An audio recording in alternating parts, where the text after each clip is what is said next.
What's up, guys? Welcome to your 155th Android tutorial for the new Boston, where we're going to learn a little bit more about the string builder. Actually not much more, but I'm going to actually kind of describe what it does if you guys didn't pick up on it already. And we're going to start building our XML parser class. Also go over an overview of what each class does. So it's again just kind of an informative tutorial. Not much learning, but kind of reviewing what we've done. So again, we're going to parse some data from this XML file of the Google Maps or Google Weather API. And as you can see here, we have the base URL, and then we have a city and a state. So what we're going to do is we're going to append something to a string builder to build on our city and our state onto this URL. But first we're going to copy this base URL, and we're just going to control copy the www.google.com/ig/API ?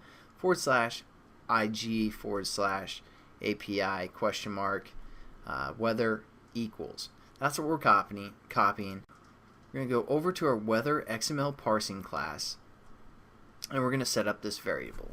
Again, it's just going to be string reference, so we're going to say string, and we're going to call this base URL.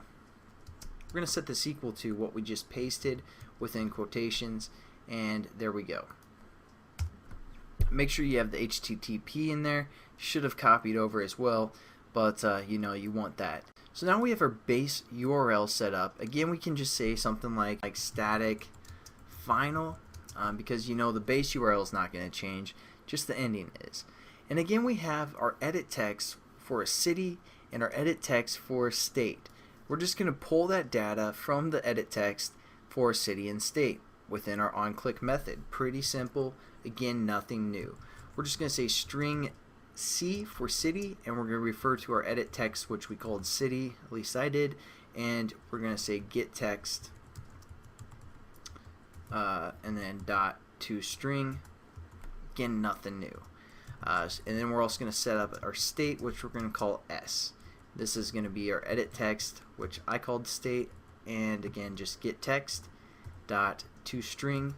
And there we go. We have two new strings for whatever the person entered in the edit text for the city and whatever the person entered in the state edit text. Now what we need to do is we need to add to this string reference. You know, you guys probably already know how to do that, but some of you might be like, how can we add to a string?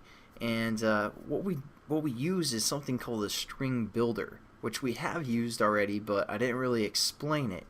And what a string builder is it just allows us to manipulate strings, either add to it or subtract. So if you're like climbing a mountain and you have a string or a rope, and you're like, I don't have enough rope, you probably want to use a string builder to, you know, add some more string to what you got. And that's pretty much the same way it works in Java, as we use a string builder. So we're just going to say string builder, and we're going to call this URL. We're going to set this equal to a new string builder. We got to give it the initial string that we want to add to, so we're going to give it that you know, that string we just set up, which was called base URL.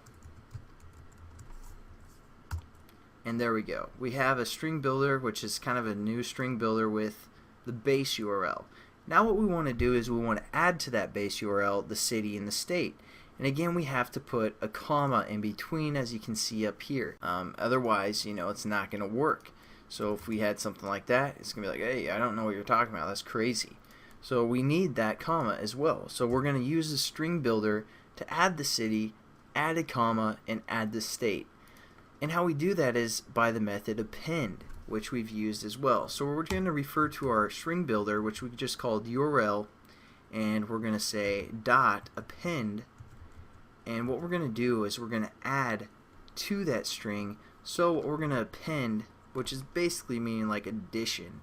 So we're going to say we want to add our city first, then we need to add a plus, and then in quotations we're going to add our comma. Pretty simple. And then we also have to add our state as well. So that's S. Again, those are our string references that we set up according to our edit text. Pretty simple, right? And then all we can do is we can set up a new string, and we're going to say full URL.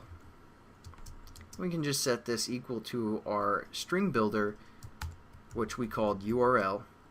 and then just say toString, because again it's not a string, it's a string builder, and we just converted it into a string.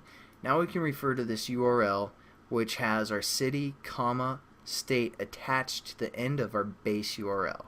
So pretty simple.